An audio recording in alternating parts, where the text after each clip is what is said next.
Call meeting of the Board of Zoning Appeals to order on this Monday, March the 15th, Ides of March. Go ahead, Ms. Kukla. Ready for me to call the roll? Do we have our legal representative, Ms. Wagner, on the phone, Maurice? We sure do. All right, I just want to make sure. I So we see have her. I haven't heard her yet, but I do see her. Should we have her respond before we go forward? Lori, are you there? You're muted if you are.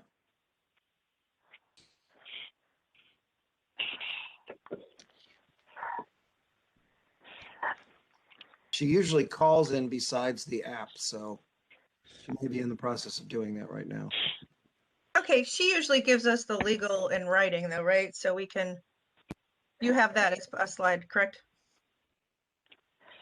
Of course. Okay, then Madam Chair, I'll call the roll. We have no Mr. Donovan today. Ms. Britt is out as well. So we have Ms. Barnes.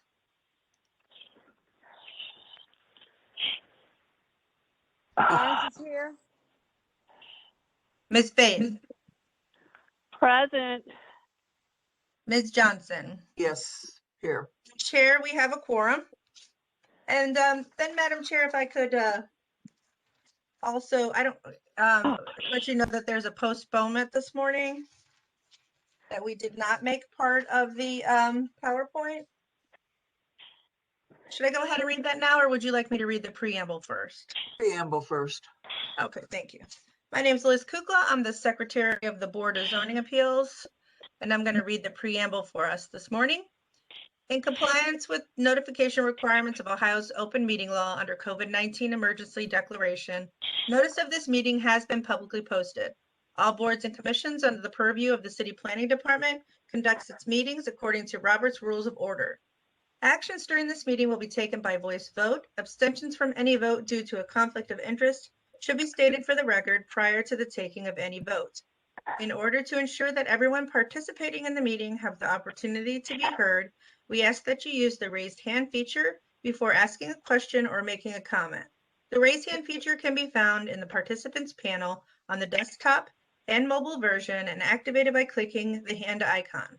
Please wait for the chair or facilitator to recognize you and be sure to select unmute and announce yourself before you speak.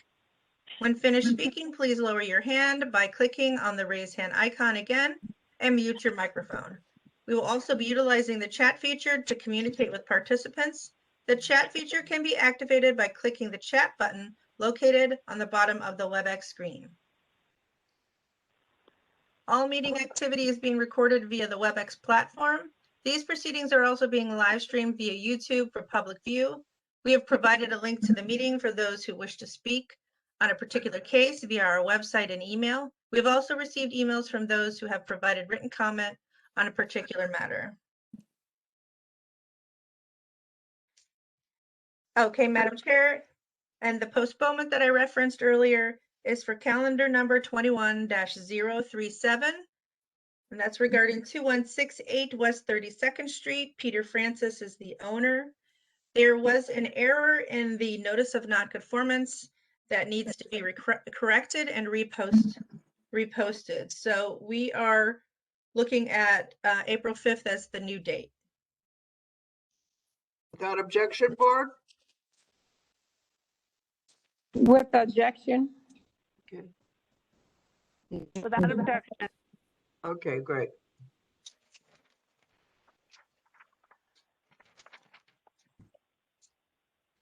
Alana, are you able to read? If not, I will do it. I can read, Carol. Thank you. At least for now. Okay, holler when you can.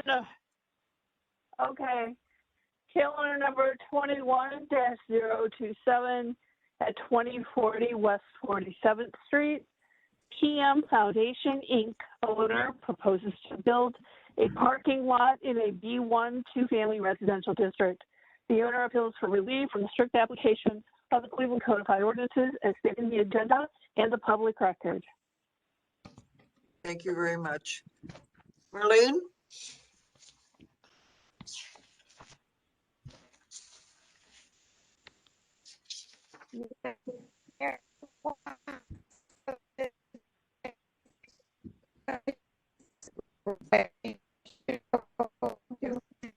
reply, "I do," with your name. Do you swear or affirm that the testimony you give is the whole truth and nothing but the truth? Name and I raise do. your right hand. I do. Name. Christine Raymond. I do. Tom Gill, I do. John Haggerty, I do. Thank you. That's it. Okay, I'll take the history of the property, please, Mrs. Kukla. Thank you, Madam Chair. There has been no change in the zoning since 1929. I didn't find any records on this address in our Building and Housing Records Room. There are no variances on file for this address. And in the more recent history, I found that in September of last year, a permit was issued to demolish a 2-story single-family dwelling on this address. And that's all that I have, Madam Chair. Thank you very much. Oh, and here's the legal standard. Good morning, Ms. Wagner. If you're on, Lori, you are muted. *6 if you're on the phone. Okay, yes, I'm here. Am I unmuted now? You are. Okay, yeah, sorry, I couldn't, for some reason it wouldn't let me sign in on the phone, but I'm here now.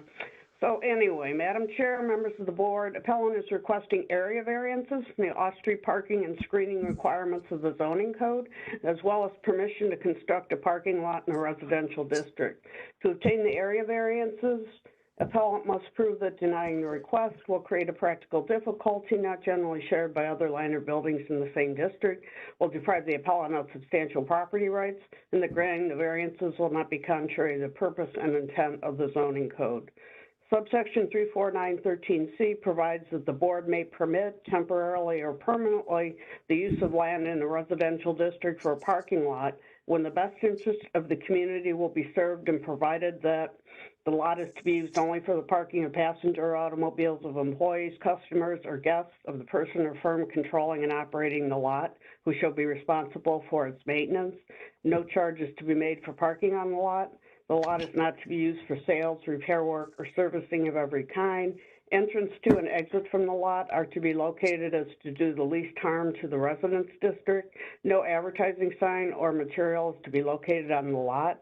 All parking is to be kept back of the setback building line by barrier unless specifically authorized otherwise by the board. The parking lot and that portion of the driveway back of the building line are to be adequately screened from the street and adjoining properties in a residence district by a hedge, sightly fence or wall not less than 4 foot 6 inches high and not more than 5 feet high, located back of the setback building line. All lighting is to be arranged so there will be no glare that is annoying to the occupants of adjoining property in a residence district, and the surface of the parking lot is to be smoothly graded, hard serviced, and adequately drained, and the building permit number under which the lot is to be established is to be posted. Thank you very much. You're going to be the spokesperson for the PM Foundation. So, Ms. Johnson, this is Tom Gill. I'll say a couple words, and then our architect, Christine Raymond, is here as well, from Casmar Architects, Inc. So we were listed there as PM Foundation. We're better known as Urban Community School. That was our legal name. We've been on this site since 2005. So we're talking about a lot today that is an addition to our expanding campus that's been part of our master plan for some time. The Early Childhood Center that you see in the middle of your screen there in orange will serve about 120 children from 6 weeks until the age of 3 or 4 when they matriculate into our preschool and pre-kindergarten program. And the lot that we're talking about is to the east of that building. And it will also serve eventually 2 additional nonprofits that will be on our campus, Facing History and ourselves, which is part of a national network that trains teachers on how to teach issues of race and justice, and Refugee Response, which helps resettle refugees in the Cleveland area. So that's the overview of who will be served by this parking lot, and I'll let Ms. Raymond talk about the architectural details. Okay. Sure, Madam Chair. So the site plan that you see on the screen here, I You believe. need to state your name, even though he told us who was going to talk. Great. Christine Raymond with Casmar Architects. Okay. So Yeah. the campus plan you see here on the screen has been the master plan vision for the school over the last few years. And it has evolved, and now we have moved into this next phase, which is the southeast portion and the parking lot in question, as Mr. Gill mentioned, to the east of the Early Childhood Center. If you flip to the next slide, that area that we're talking about today is highlighted in red. So we are currently proposing a parking lot of 25 spaces along the east edge of the new Early Childhood Center, and this will be located to the west of future buildings, which Mr. Gill mentioned are going to be for nonprofit organizations that are community partners with the school. This plan that's on your screen now shows this parking lot running along what is currently known as West 48th Place, which is an alley.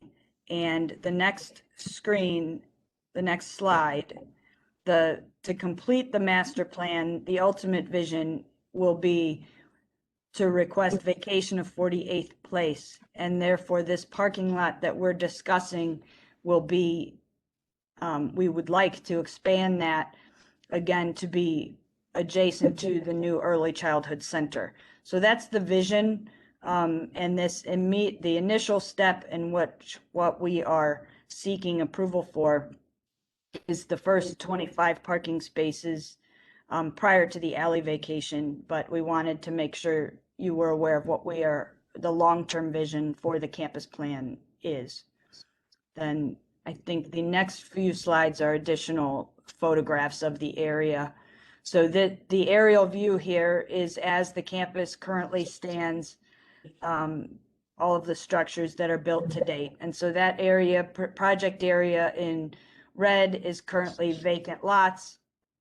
And it's adjacent to that Early Childhood Center, which again, the parking is going to serve both the Early Childhood Center and the nonprofit organizations that will eventually be located on West 47th. Christine, have you addressed all the items that were read about, that Ms. Wagner read, that we have to, be agreeable to? It's going to be paved and drained, and it's going to be, okay.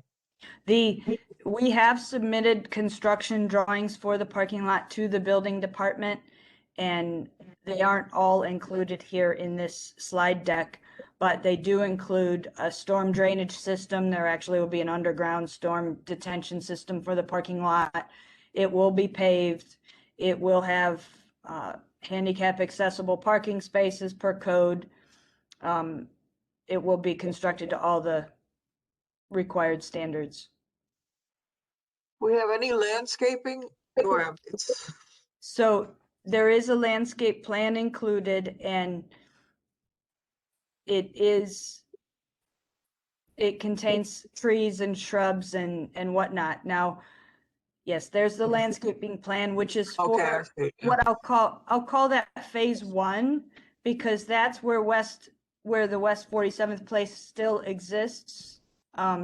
Eventually, if we're fortunate enough to get this approved, and then ultimately the school can obtain ownership of the one remaining lot that is on that to the south, and the alley may be vacated, then we can expand the parking lot and include some more tree islands and things at that time.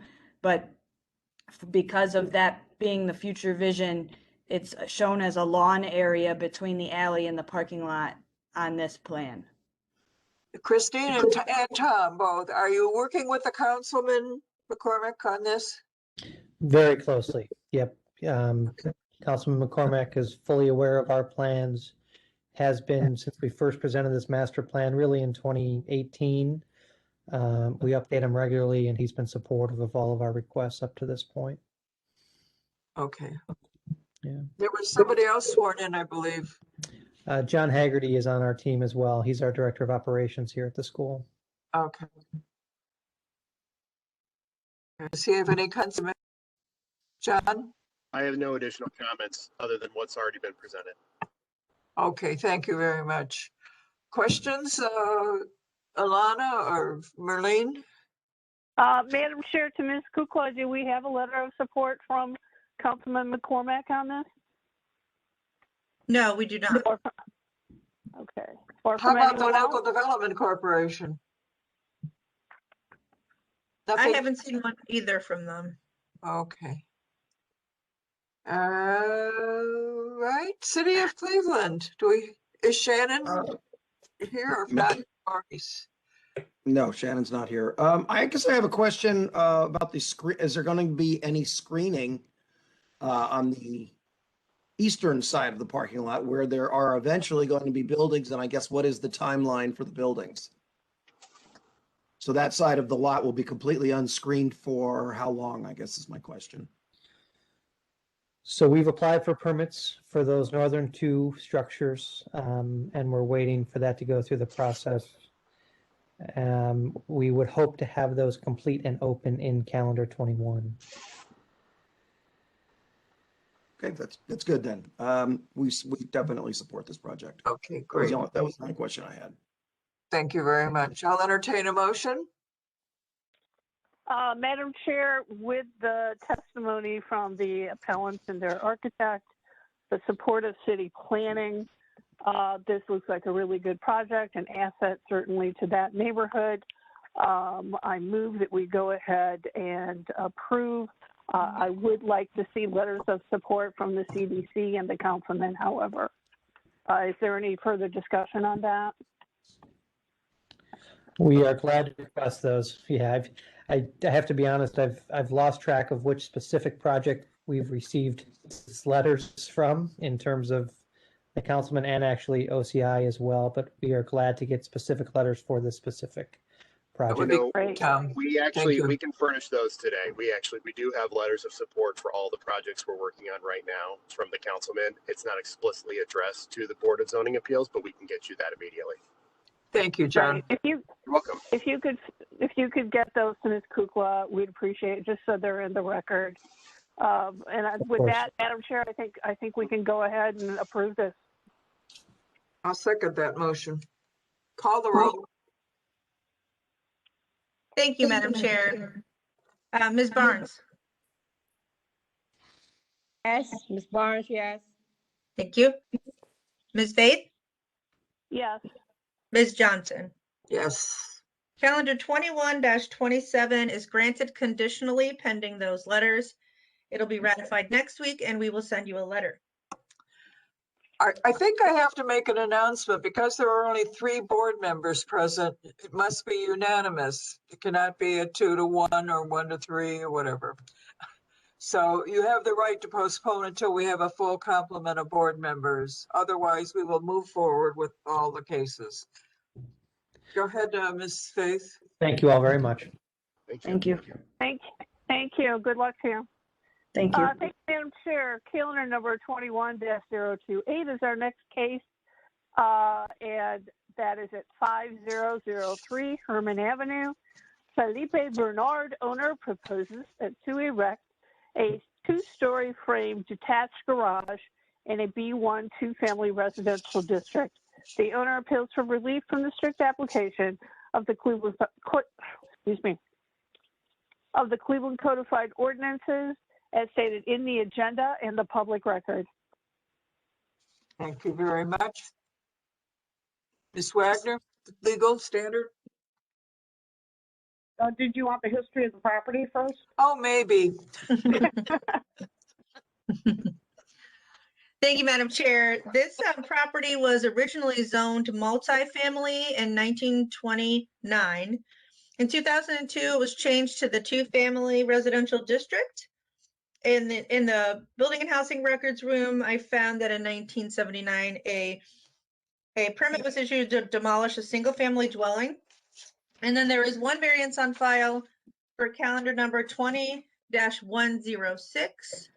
A variance was granted without any conditions to erect a 3-story frame single-family residence with detached garage. And there were no objections at that time for that variance, and it was ratified on August 31st, 2020. That's all that I have. Did it include this size garage at that time? It did, Madam Chair. It looks very similar. So we would have the appellant explain if there's been any, what the difference is. Okay, the legal standard, Ms. Wagner? Thank you, Madam Chair, members of the board. Appellant is requesting area variances from the accessory building, maximum square footage and height regulations of the zoning code.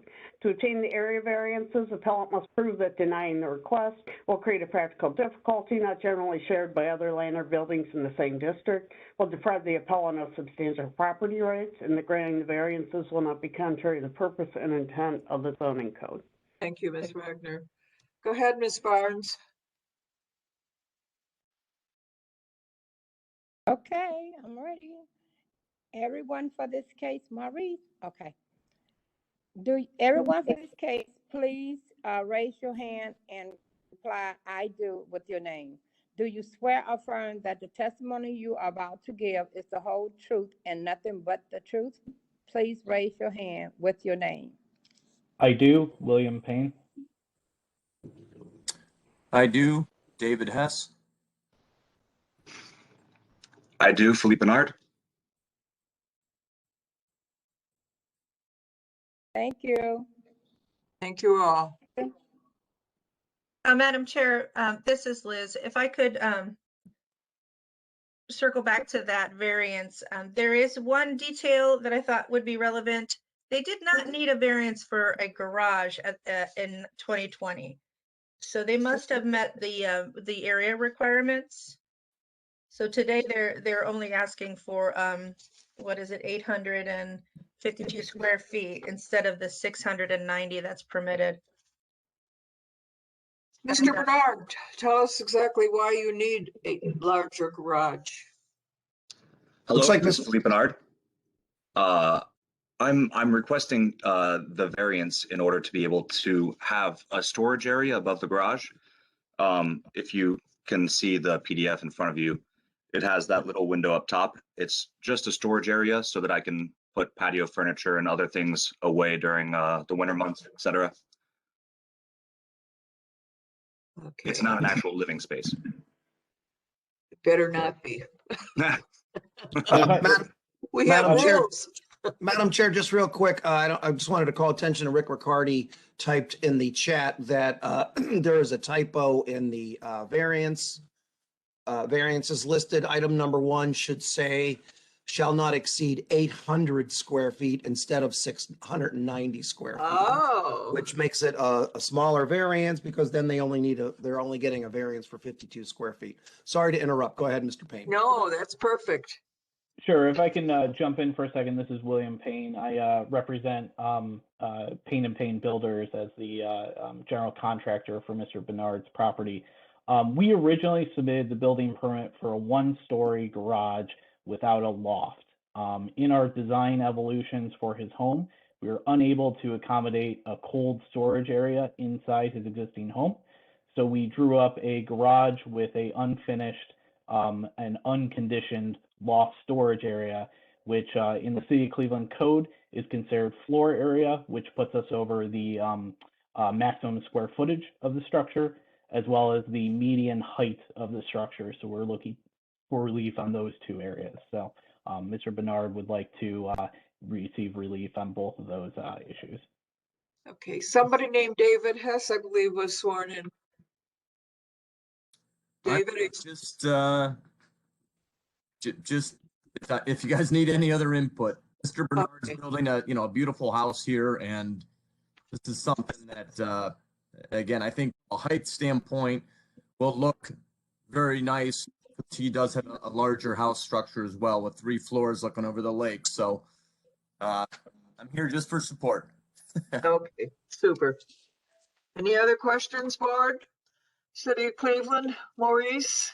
Yeah, Adam is here. I don't know if he said he was leaving because he has another meeting to go to. If not, I can just say that, the number 1 variance is a very, very small variance of only 52 square feet. So that's a really minor variance. And with regard to the height, I would like to point out that if you look at the site, it's on a downhill slope, and the other sides of the property are much higher. So I think the 2 foot or 2.33 feet is really not going to make much of a difference at all, as you know, from the neighbor's perspective. So we definitely support this. Thank you very much. There are no other questions. I will entertain a motion. Madam Chair, given the testimony from the appellant and his agent and the approval of city planning, this is a fairly straightforward garage. Gable roof, just a little bit higher. And so not anything really too unusual. The variances are small. So I think we go ahead and approve this project. I second the motion. Call the roll. Thank you, Madam Chair. Ms. Barnes, Yes. Ms. Vaith, Yes. Ms. Johnson. Yes. Calendar 21-028 is granted. It'll be ratified next week, and we will send you a letter. Thank you very much. Thank you all. Thank Thank you. Good Sure. luck. Go ahead, Ms. Faith. Thank you. Moving right along to calendar number 21-029. Madam Chair, before I read this in the record, do we need to make another announcement to the folks for this case about the board being only 3 members? Well, that statement holds for the whole day today. So, Okay, I just wanted to make sure everyone was aware. okay. Okay, thanks. Sorry. So back to calendar number 21-029 at 603 Herschel Court.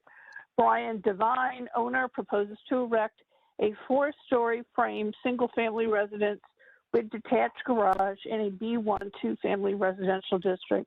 The owner appeals for relief from the strict application of the Cleveland Codified Ordinances as stated in the agenda and the public record. Thank you very much. Ms. Wagner? Did you want the history of the property? Oh, maybe. All right. Can we swear people in first? Okay, go ahead, Marlene. Okay, everyone for this case, please raise your hand and say, I do with your name. Do you swear or affirm that the testimony you are about to give is the whole truth and nothing but the truth? Please raise hand with I do with your name. I do. Brian Devine. Anybody else for this case? Okay. Scott Plawacki. Yes, hello, I do. Scott Plawacki. Okay. Is that the last one? Besides Brian? Looks like Okay. that's it. Okey doke. We've had the history. Let's hear the legal standard we'll be judging this case on, please, Ms. Oh. Wagner. Madam Chair, we have not had the history yet. We didn't? No. I lied. You ready? Yeah. This property was originally zoned general retail in 1929. In 1963, it was changed to family. In the building and housing records room I found in 1963, a permit was issued to erect a chain link fence. And then we have 2 variance cases on file here, Madam Chair. In calendar 08-203, a variance was granted without any conditions to erect a 2-story garage with the condition that the second floor would not be used as a dwelling unit.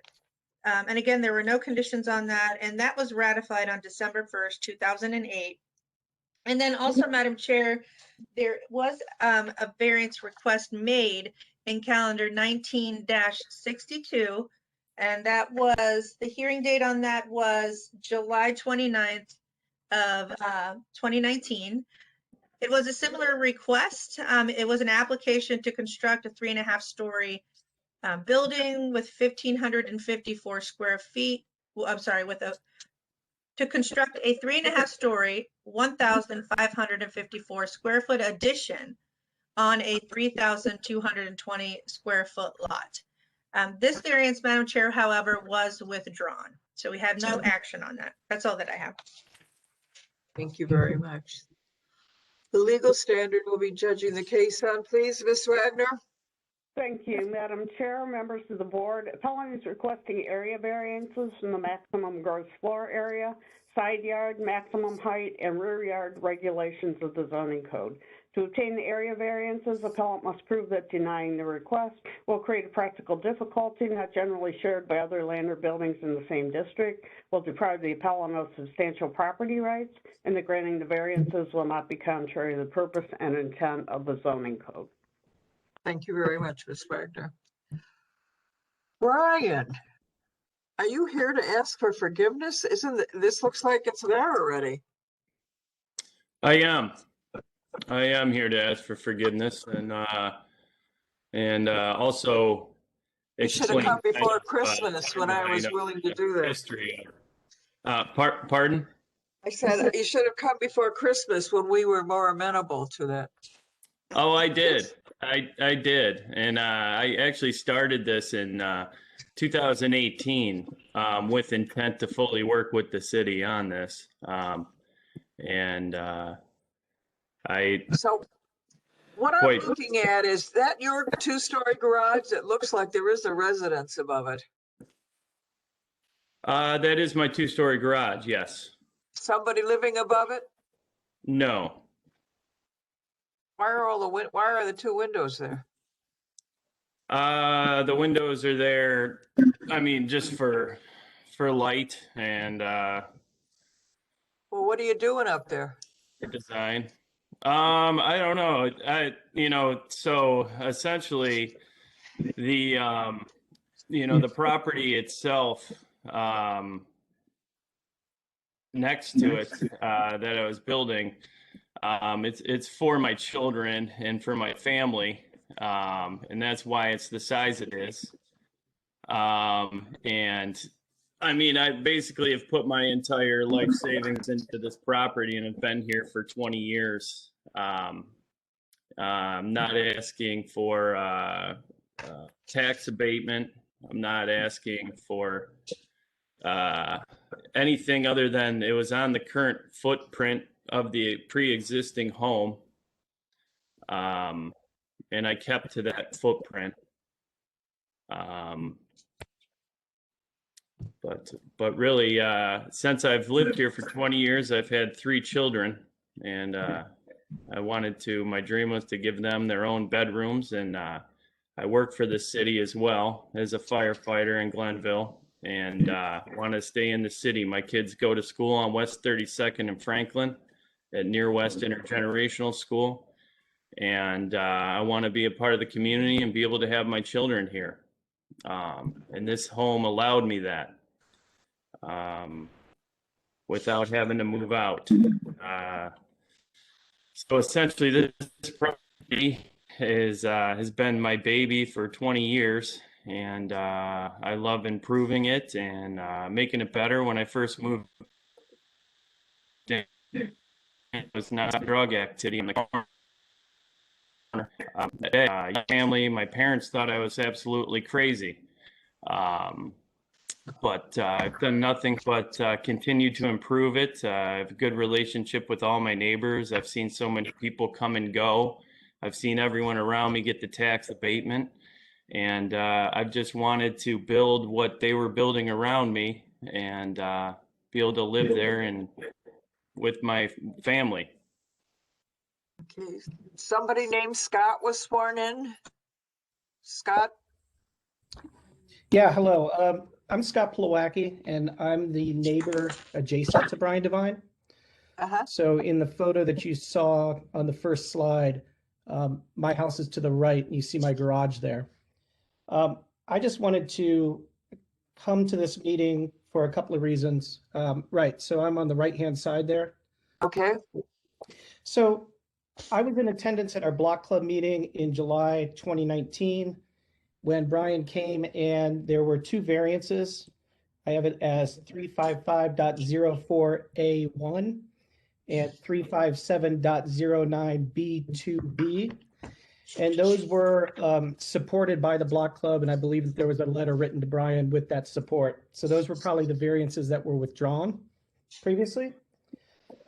Regarding the 4 variances or the 4 codes that are up for this meeting, I do believe code number 3 is not the right code, the 350.01. When I looked it up, it seems like that has to do with signage.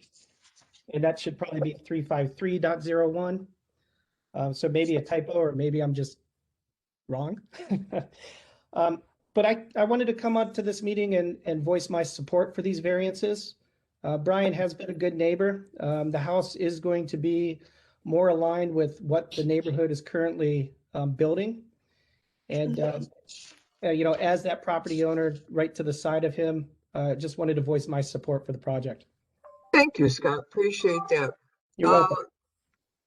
Either Mr. Riccardi or Liz, can we see if number 3 has got the right section? Madam Chair, Mr. Riccardi just typed in the chat that it should be 353.01. Okay. Thank you, Scott. Thank you, Mr. Riccardi. Okay. Board questions? No questions? Maurice, City of Cleveland. Madam Chair, as you know, this entire house was built without any building permits. The city is not going to take a position on this. We can't support a project that was built without permits. So we're not going to take a position on this one. Thank you. Brian, what are we going to do with you? We appreciate your service as a firefighter. Any other questions, board? I'll entertain a motion. Oh, here, the Block Club is sent in.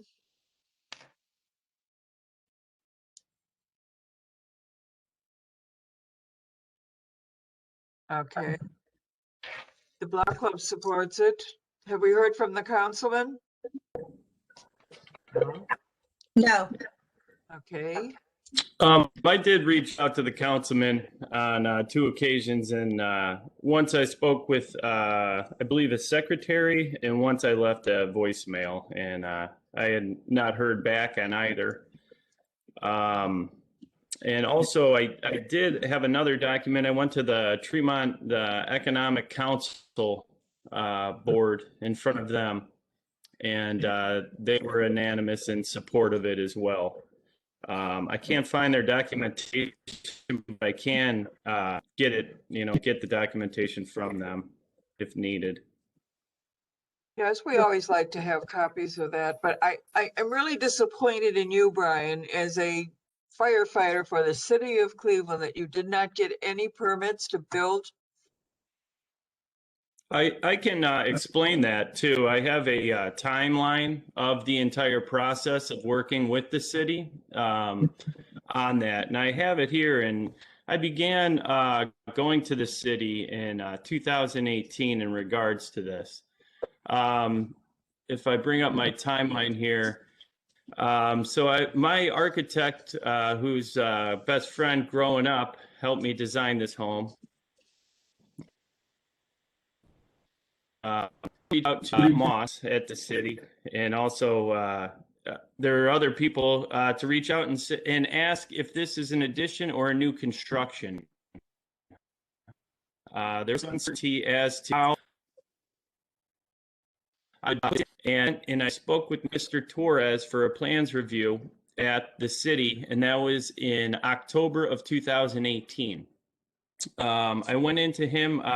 He came back 1/17/19 with my plans. He asked for modified prints and told me that I needed more detailed materials on the prints. 1/21, I returned the prints to Mr. Torres.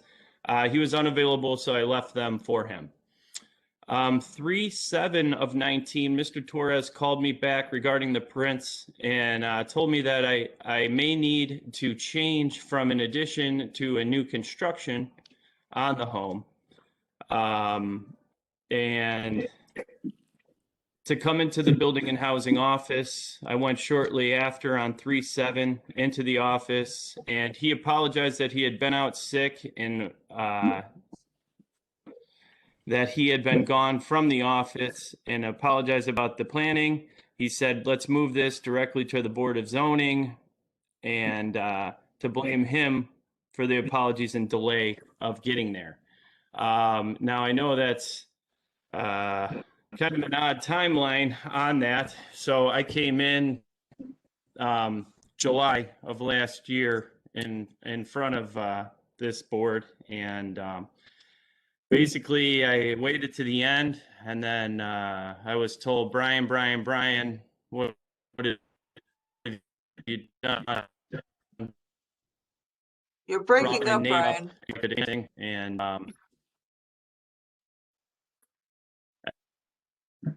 am I? Yeah.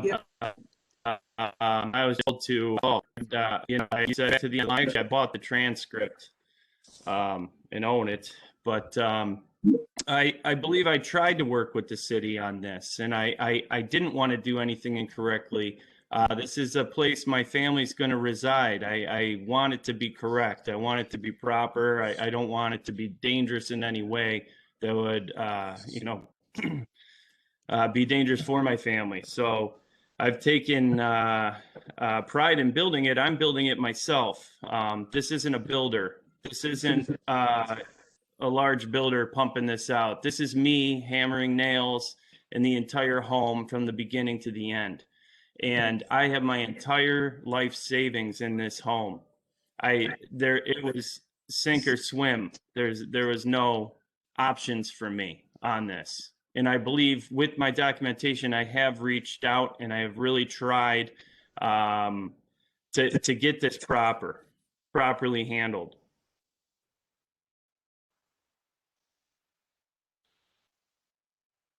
Mr. Riccardi typed, irregardless that everything was done without a permit.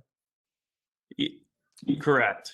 And that's why I'm here. I'm worried about the wiring. I'm worried about the plumbing and all, and the HVAC, whatever. It's, for me to say yes, I have second thoughts about this, Brian. As much as I admire you, the fact that you did this on your own, that you work for the city, that somehow this got through, and I would be terribly, if anything ever happened to this house, these children, yourself, your wife, anybody there, because we okayed it without any permit whatsoever. I'm not ready to take that on my shoulders. Madam Chair, Mr. Plawacki has his hand raised. Hi there. Okay, Yes, Mr. thank you. I have a question. And it's just, I'm not familiar with this, the permitting situations. Do the variances need to be approved first that are on this agenda before the permits can be filed? Correct. So if we don't, and Brian, do you intend to get permits for this once if the variances are approved? Absolutely. I encourage all of the work to be gone over thoroughly. So I guess just from what I'm hearing from an outsider perspective, it seems like Brian's in a bit of a tough spot. If he doesn't get the variances, then he can't go to get the permits. And the variances are the topic for this meeting today. That's my understanding. Yeah, as he said in the beginning, he's here to ask for forgiveness. Yes, and he's also seemingly here to ask for variances. Yeah, but for something that he's already done. But you understand where we're coming from. I see that we can't go backwards on that, but if there's a plan no, forward, that's the whole, that's it. That's why they do it, and then they come back and ask us for forgiveness when they want to make it all legal and wonderful. Board, I'd like to hear from my board members. Marlene or Miss Faith? Any comments? Madam Chair, I think as Mr. Devine mentioned, we heard this case back in July of last year. And it seemed to me that my reaction today is pretty much the same as it was then. He moved forward thinking he was doing a remodel when in fact it was really more of a rebuild. And I'm sympathetic to the fact that he has invested all of his money and I'm sure hundreds of hours of sweat equity. but it remains that the project move forward without any, permits, without any partnership with the city on this. So I'm kind of torn about what to do, frankly, because,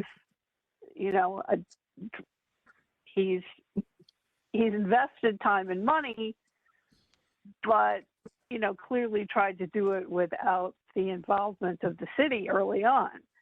So, so here we are today with a fully constructed house and, sitting before us as to what to do on it.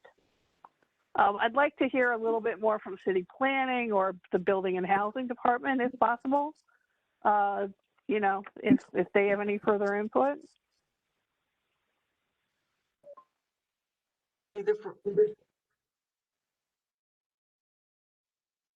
Yeah, Khalid just typed in something that he's sorry. No permits. I don't believe HDRS has reviewed this project. I'm checking with Matt Moss right now, the neighborhood planner for the area. Okay. Hi, so I didn't swear in on this one. Do I need to swear in? Yes, Okay. Khalid. Verlaine, please swear in Khalid. Yes. Hold on, Merlene, I'll get you the script. Okay, there you are. I do, Khalid Hawthorne. Okay, your comments, Khalid? Yeah, so I think there's an echo in it. We have too many microphones open. I think we're getting a lot of feedback. Yeah, so I was just asking questions as far as the review by HDRS, which I thought was supposed to happen after this was denied over a year ago, correct? And then I thought the intent was for him to come back to HDRS.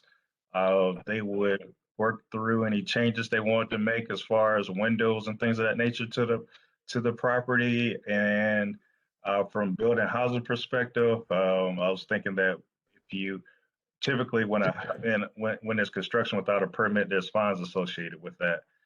And so basically the community just wants to move forward. They don't want a potential derelict building sitting here that would rot, right? So the community would like to move forward in some form or fashion. And it's wrong. What was done was wrong.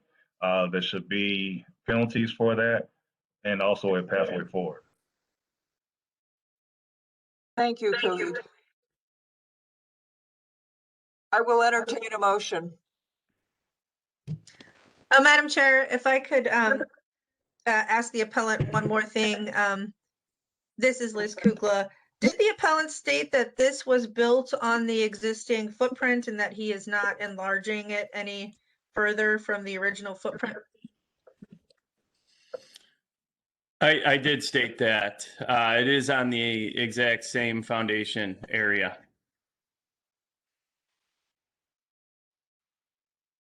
Okay, thanks. Okay. You're welcome. Alana, would you like to make a motion, please?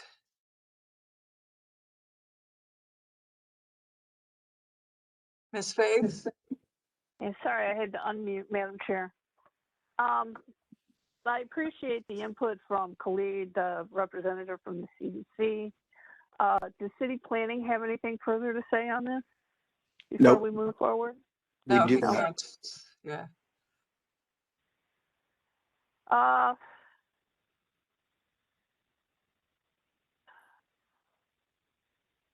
Madam Chair, sorry for the delay, and I'm just trying to formulate thoughts here. I appreciate the fact that the community wants this project to move forward. I mean, the house is built, so I feel like we need to, unfortunately, approve this. And I say unfortunately because we haven't had any it was done without due process early on.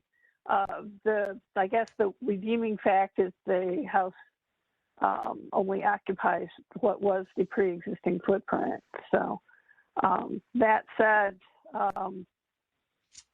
I feel like we need to move forward with this as the CDC mentioned, and go ahead and approve this so he can pull the necessary permits. Thanks, Ms. Faith. I'll second that motion. Liz, call the roll. Thank you, Madam Chair. Ms. Barnes? Barnes, yes. Ms. Faith? Yes. Ms. Johnson? Yes. Thank you. Calendar 21-029 is granted. It'll be ratified next week and we will send you a letter. Thank you. You're welcome, Brian.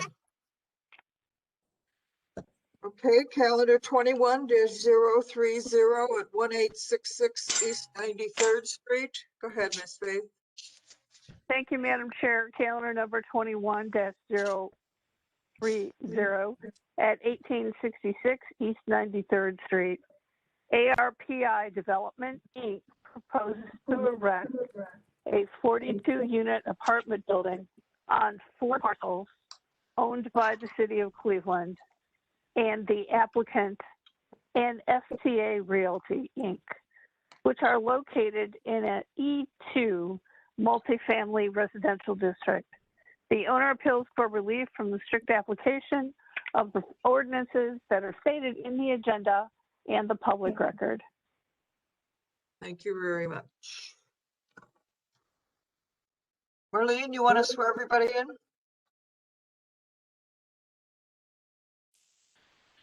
Everyone for this case, please raise your right hand and reply with "I do" with your name.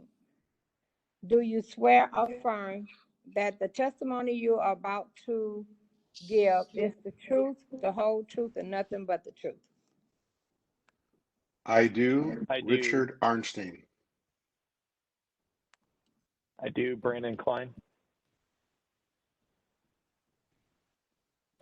Anybody else? Okay. History of the property, please, Mrs. Kukla.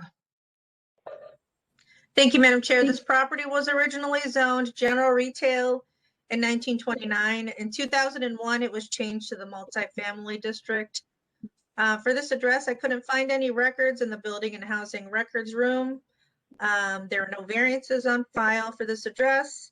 And I only found in the more recent history that in 2010, a permit was issued to condemn, I'm sorry, not a permit, a violation notice was issued to condemn the garage. And then in 2012, a permit was issued to change use from a 10 dwelling unit to a single dwelling unit and a 3rd floor for personal storage, and also to correct the garage condemnation. And that's all that I have, Madam Chair. Thank you very much. The legal standard, please, Ms. Wagner. Thank you, Madam Chair, members of the board. Appellant is requesting an area variance from the off-street parking regulations of the zoning code. To obtain the area variance, appellant must prove that denying the request will create a practical difficulty not generally shared by other land or buildings in the same district, will deprive the appellant of substantial property rights, and that granting the variance will not be contrary to the purpose and intent of the zoning code. Thank you very much. Who's going to be the spokesperson for, oh, it's me. I would, this is Richard Arnstein, the CEO of RP. I am Okay. authorizing Brandon Klein of Geist Construction to speak on our behalf. Okay, fine. Brandon? Good morning. Good morning. The subject parcel is located 1 block in from Chester Avenue along East 93rd. It's presently comprised of 4 different individual parcels, which are in process to be obtained in ownership and then consolidated. One of the parcels is a Cleveland Land Bank parcel, which we are already through that process with approval with conditions. Some of those conditions are obviously approval through the various boards. The other parcel is owned by the RP company, and the last parcel has an option to purchase, which is being addressed as we speak. Those 4 parcels will be consolidated to the blue block you're seeing on the screen here. Go to the next slide. Here's some context of the site. Again, one street or a block in from East 93rd, or I'm sorry, from Chester Avenue. Next slide. Some of the housing and nearby multifamily projects in the area. Next slide. There's a site plan of the proposed project. Again, it's a 4-story structure, 42 units. The proposal has 28 parking spaces in the rear of the site. I should note that we have a letter of support from Councilman Jones, in addition to support from Cleveland City Planning for the project. And we're asking for a variance to reduce the parking count from the 1 per 1 unit request to a 1 per 2/3 parking space per unit request due to the site constraints and size of the parcel. Next slide.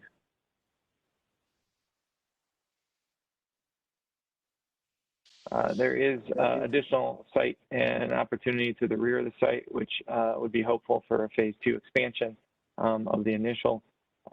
Next slide. Next slide. The existing site plan. Next slide. Next slide. You go next slide. Sorry. Here's the 4-story structure itself. To go next slide, you can see the a rendering, of the proposed structure.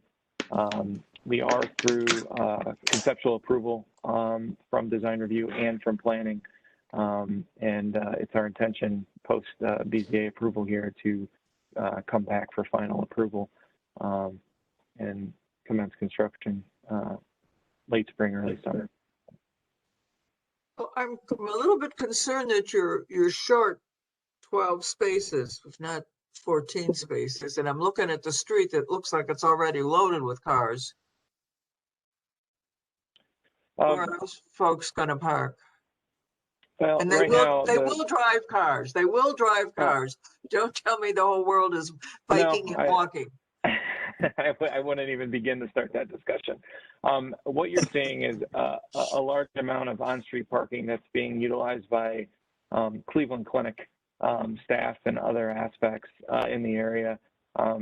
We have had long discussions with Cleveland City Planning about the project and about the parking count, and they're in full support. Kyle Reese, we spent a lot of time early going on the project with discussions and then furthering it with Kim Scott.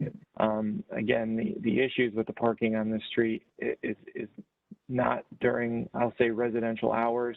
It's during daytime business functions, which residents are typically, not parking from a multifamily building. We are seeing a reduced amount of, car spaces needed for units of this size and cars per unit for this type of a building. But by any stretch of imagination, I wouldn't be being truthful if I said that people don't use cars, especially in this area.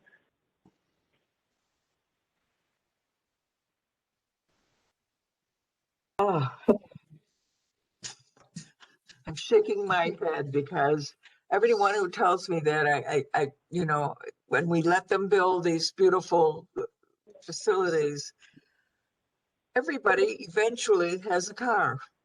And I just don't know where we're going to put 12 more cars on the street, and they have night shifts at the clinic. So it isn't that, all of a sudden everybody goes home at 3:30. They have another shift and then another shift. So we've gone to the site and have monitored it in the evening hours, and it does not have the demand. Also, I want to convey the images that you're seeing here are Google Street View of the area, but prior to some of the garages that were built in the area to support and sustain additional clinic aspects. So again, probably not the best way to convey the discussion,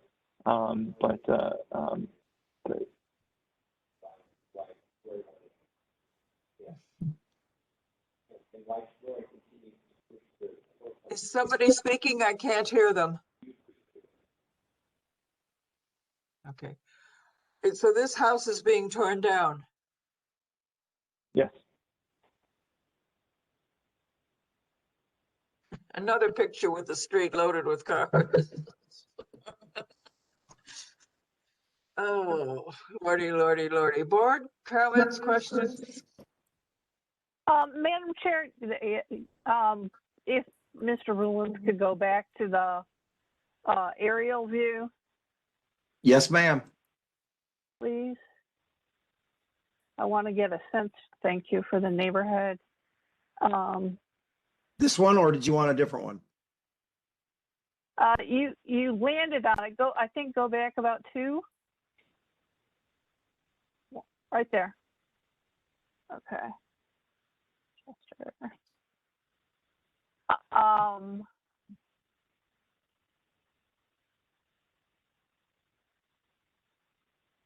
What CDC does this fall into?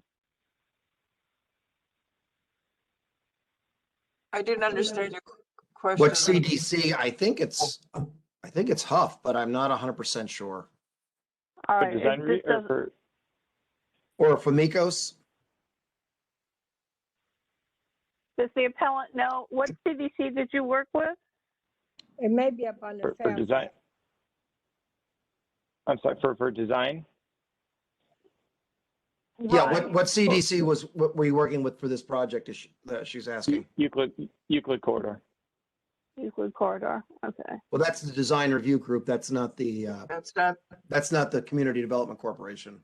I'm sorry. I think it's Famicos, but I'm not sure. It is true. It was through. Yeah, I apologize. It was through Famicos. And I'm Madam Chair, I'm pretty sure Famicos is 100% support of this project. Yes, we have support from CDC. We have support from the councilman, and there's a large amount of land bank parcels to the left of the site. If you're looking at this aerial, as we talk about, and as we highlighted, it's our hope and intention to have a phase 2 expansion. But there's a project that was presently slated for that area that I don't know if it is moving forward or not. That is holding up the potential for this being a larger project, but would allow for additional parking. Madam Chair, I might as well just go ahead and state that the City Planning Commission definitely gave them conditional schematic approval in December of last year. And the only issue was a color issue, which obviously is irrelevant here to us. And City Planning, the neighborhood planner definitely are 100% support of this project. Can I just put a PS on that? When they get to the second phase, I hope there is enough parking, if not more so, parking, so that maybe some of the overflow from this project can utilize some of their parking. Well, the other phase 2 is not nearly as constrained property-wise as this project is. So we're hoping that would be the case. Okay, great. Madam Chair, to the appellant, could you tell us what your target market is, what the rents are going to be, who exactly is going to be living as you envision it in this facility, this complex?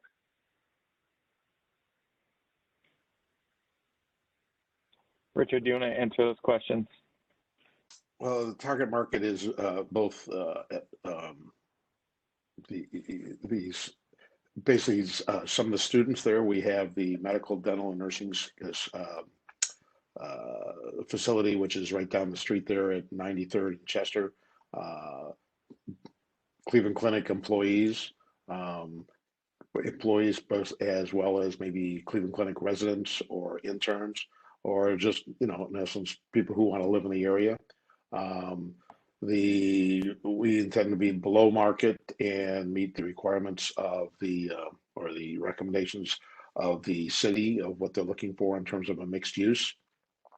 But this is not going to be an upscale, highly expensive, $2,000 per unit type of rentals. The rentals will be somewhere probably between What we are projecting somewhere between $850 a month to, I think, $1,400 a month, something along those lines.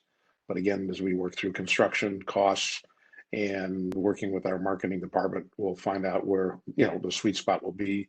But that's where we're at this point in our development. And tell me what you're doing about accessibility to mass transit, bike facilities, since your proposed target market is within the walking or active commute, what we call active transportation, to Case, the dental school, and to the clinic. What sort of amenities and accommodations are you making for active transportation? Within the site, we have bike storage outside and interior for the facility and its residents, and then obviously the 1 block or half block in from Chester gets you access to any transportation aspect you need, intermodal throughout the city, for that. Okay.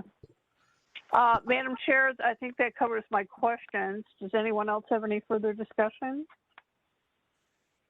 No, I'll entertain a motion. Go ahead, Ms. Faith. Thank you, Madam Chair. Given the testimony from the appellant, the support, I'm sorry, let me just interject here.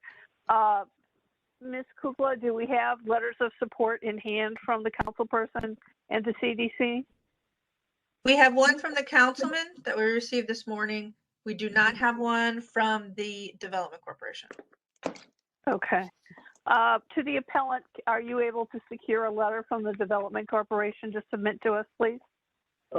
We can. It was submitted for the land bank application, and obviously the approval of that land bank application states that they, approved the project. So. Okay. All right. If you get those to Ms. Kukla, then we'll need that before we ratify, please. So, Madam Chair, back to my statement.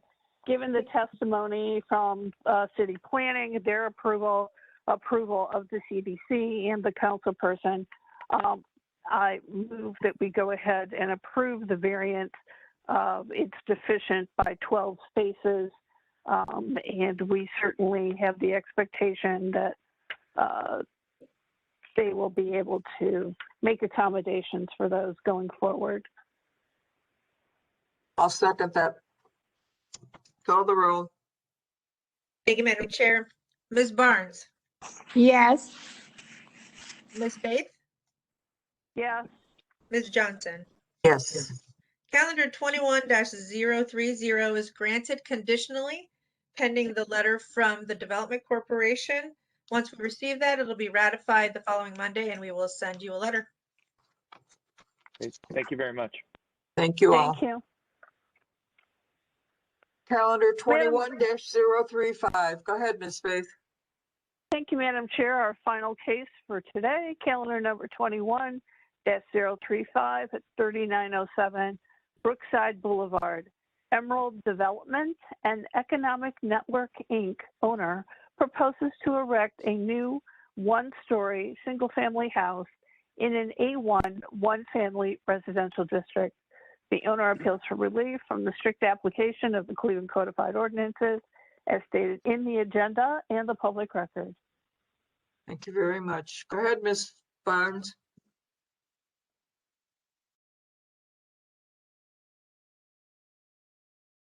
Here. Everyone for this case, please raise your hand. Say I do with your name, please. Do you swear or affirm that the testimony you are about to give is the whole truth and nothing but the truth? Please raise your hand. Say I do with your name. I do, Ethan Rothermel. Adam Rose. I do, Richard Carr. Anyone else? Okay. Moving right along, we'll have the history of the property. Thank you, Madam Chair. There's been no change in the zoning since 1929. Nothing of note in the Building and Housing Record Room. There's nothing on file here at the Board of Zoning Appeals. I did find that in April of last year, a permit was issued to demolish a 1.5-story single-family house and garage to correct condemnation. And that's all that I have, Madam Chair. The legal standard. Thank you, Ms. Wagner. Thank you, Madam Chair, members of the board. Appellant is requesting area variances from the front yard setback and side yard regulations of the zoning code. To obtain the area variances, appellant must prove that denying the request will create a practical difficulty not generally shared by other land or buildings in the same district, will deprive the appellant of substantial property rights, and that granting the variances will not be contrary to the purpose and intent of the zoning code. And please note that section 32904C may limit the board's ability to grant the requested front yard setback variance. Thank you. Who's going to be the spokesperson for Emerald Development? That would be me, Madam Chair, members of the board. Thank you so much. My name is Richard Carr. I'm the Director of Real Estate Development and Construction for Emerald Development Economic Network, Inc. A little bit about us. We're a contract agency of the Adams Board of Cuyahoga County. We're an affordable housing developer. We have about 100 properties scattered throughout Cuyahoga County. The majority of those housing units reside in the city of Cleveland. This particular house we lost a couple of years ago in a fire. We demolished the building in an effort to maintain safety in the neighborhood, and we endeavored to reconstruct a house back on this property to house a family that's either homeless or experiencing homelessness with a house that features mobility impairments. We're asking the city for relief of the zoning board based upon the geometry of the lot. The lot is a little confining because of its pie shape. And so therefore, I'd like to turn this presentation over to our architect, Ethan, who can explain a little bit more about what we're advocating for. Thank you, Richard. Go ahead, Ethan. Thank you, Madam Chair. Hi, Ethan Rothermel with Architecture Office. Thank you, Richard. Like Richard had stated, this property is a pie shape on an interior radius of the street. So with the setbacks, it creates a very difficult situation to create a single family, accessible residence on the lot. This current image is a altered site plan. I would like to just state that to get around the potential issues of the front yard setback, we would prefer to go with the original site plan, but we wanted to show this option to show that the house can still work on the property without going over the front setbacks. However, we feel it doesn't work as well with the neighborhood. If you can go to the next slide, please. So here are a couple renderings. These are showing the existing or our original site layout. As you can see, because we are on this curve and the how the shape of the lot is, pie shaped, we are sticking out just a bit from the house to our left.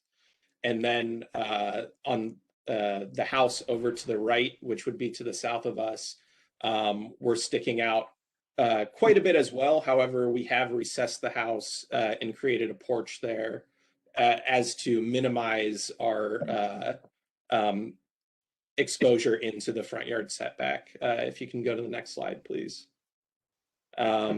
And these are just, the next couple slides are just more renderings. If you can keep, just kind of flip through these.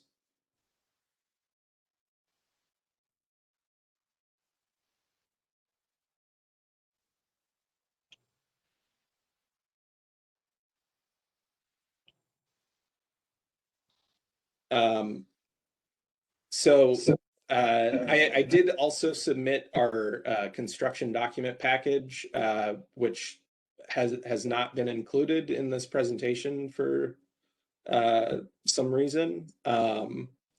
Excuse me, we do, I think I have it. We could put it up there if necessary. Generally, the board doesn't need to look at construction documents, but if there's something you need to call out from that, I'd be more than happy to pull it up for you. Yeah, if you could please, so we can just Sure. see how the original site layout. Madam Chair, also to add to this, that we did meet with the Bel Air Purita CDC on several occasions. In addition to that, I was able to meet with both the neighbors. So actually one of them in particular, the other one wasn't home, in support of our variance application. The person that I did talk to, which happens to be the house to the right-hand side, she also has mobility impairments, and she advocated for her house. Her only concern, which we addressed, is that she wanted enough room for her to get out of her car in the driveway, which we're providing for. So, which is what Ethan's alluding to in the original site plan that we had proposed. So, just to let you know. Thank you. Maurice? Okay. Yeah, I'm still working on grabbing those. Oh, okay, Madam honey. Chair, this is Lori Wagner. I would just like to explain to the applicants that the board does not have the authority to grant a front yard setback variance, no matter whether it's a better layout or not. There are certain conditions under which you can, but I think staff has determined that those conditions are not present here because the house would be substantially in front of the houses on both sides of it. So just maybe cater your presentation towards that fact. Plus, the other question I have is if the house is moved back, I would ask Building and Housing, are there rear yard variances which are required? The board can certainly grant them, but they were not advertised, so that's something that should be addressed.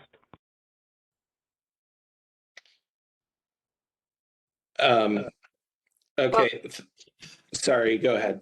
Yeah, you go ahead. Okay. Yeah, I would like to argue that the site does restrict us quite a bit in creating that, adhering to that front yard setback. If we can meet somewhere in the middle, I think that would be beneficial to us. If we could maybe align the house with our house to the north. This original layout is showing it 3 feet in front of this house to the north, and then to the south, because it is on that radius, it's hard to, measure that and align to it, and as well as our house form tries to follow the curve of the existing street. Our other concern was, as Richard brought up, the property owner to the south of us, their driveway is right on the property line. So the closer we bring the house to the property line, the harder it is for that neighbor to get out of their car. Like Richard had stated, they do have some mobility impairments. And with the new layout, we would only be a foot off the property line, which would cause hardship on that property owner there, which is why we would prefer to keep the house further up and away from the south property line. Madam Chair, Maurice Rowland, City Planning. City Planning supports this project 100%. We think it's a good project. But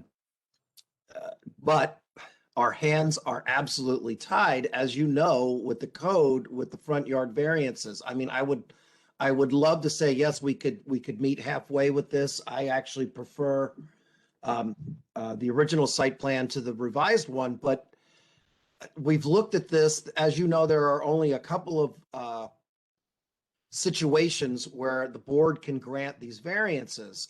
One of them would be if other houses on the street are in front of what the front yard setback is supposed to be, they could get a variance. If the lot is narrower or shallower than the other lots, again, we looked at that. Both the lots of the north and south are pie-shaped and very, very confining spaces. So again, we are in support of this project, but as you know, the board simply can't grant the variance to a front yard setback in this case. Yeah, so we have to go with that second plan. Yeah, well, yeah, it was the one that was originally presented to us here. Whoops, I just closed it. Hold on a second. Is the second plat then meaning that the house is close to the one property line to the south and that the house is pushed back? Is that what you're referring to, Maurice? I'm sorry, could you say that again?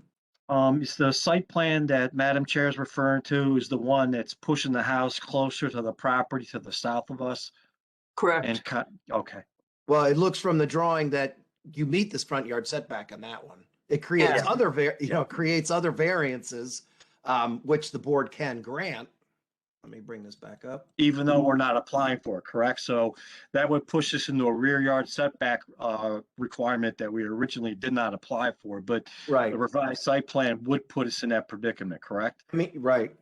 I mean, if you look at the overall aerial, the actual house to the right, they actually have a smaller piece of property than you do.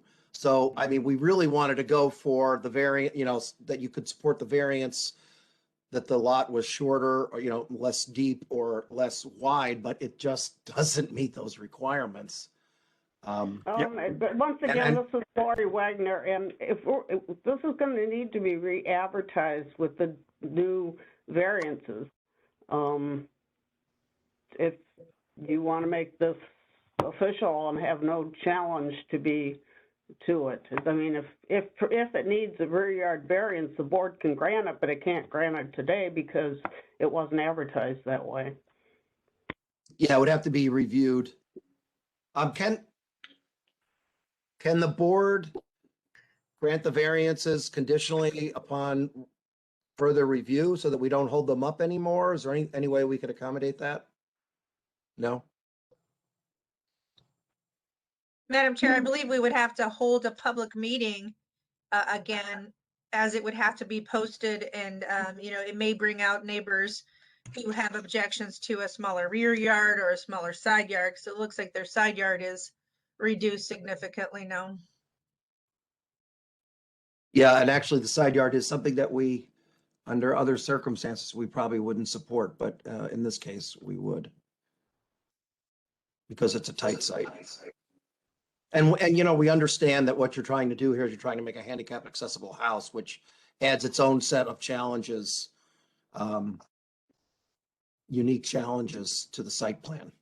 Yeah, this is one of those ones where we're truly requesting relief from the board from an undue hardship to the developer or the owner of the property because of the geometry of the existing configuration of the land. And furthermore, Maurice, thank you for all your support and working with us for this project. My pleasure.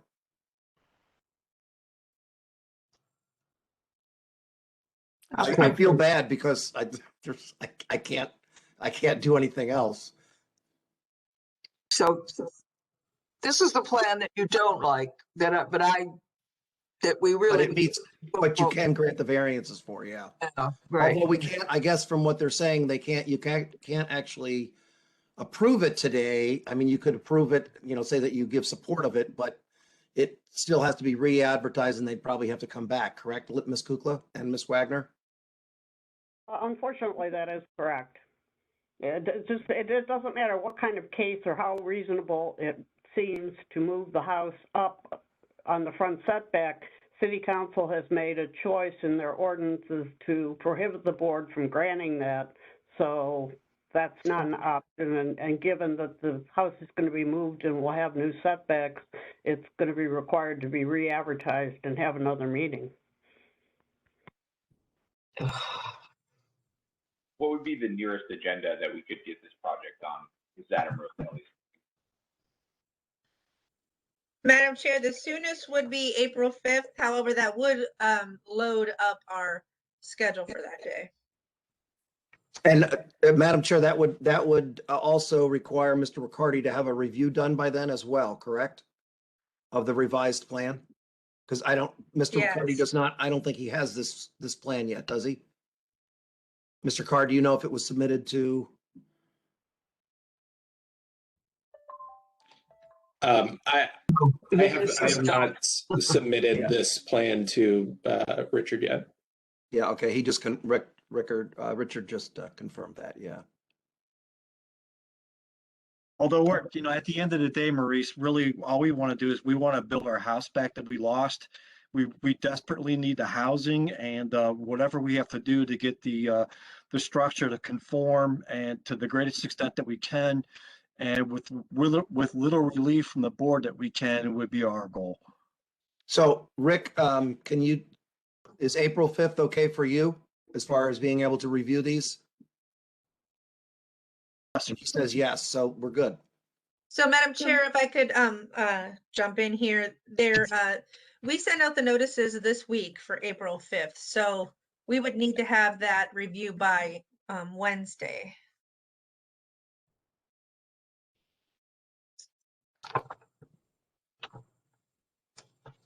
So I guess the question would be to Mr. Riccardi, would he be able to turn it around that quickly? I'm waiting to see Mr. Riccardi's comment. Liz, just send me whatever is submitted to you. Okay. Will do. Okay, so let's put it on the 5th. We've already heard it, basically. We just have to move it through the system. Okay. Okay, without objection, board? April 5th. Without objection. Without from Ms. objection. Barnes. Okay, great. Thank you, Thank you, my Madam chair. Chair and the board. Thank you. Yeah, thank you. Thank you all. Thank you. All right, Board of Zoning Appeals, old business. 1 through 5 and 10 through 13. Without objection. Without objection. Thank you. And John Monroe, there's no second postponed. Oh, he's pulling off of the 5th. Oh, yes, that is correct. Oh, that'll help us a little bit, yeah. I mean, if you grant the postponement today. Yeah, we just all said without objection. Without objection, yeah. Yeah, so what date do you want to give Mr. Monroe? Should we push it? Let's push it to the end of April, April 26th. That's fine. Okay. Hey, don't my kitchen look better? Without objection, board, April 25th. That's lovely. Thank you. Thank you all. Oh, Madam Chair, if I could have, Lori, can we have a conversation with the board about scheduling? Are we adjourned? Do I need to be turning off the stream? That's what I'm asking. Lori, can we speak to the board privately about scheduling? Yes, if it's just about scheduling. Yes, it is not about any specific case. Yes, you can. Okay, then if you'll hold on a second, I will stop the streams.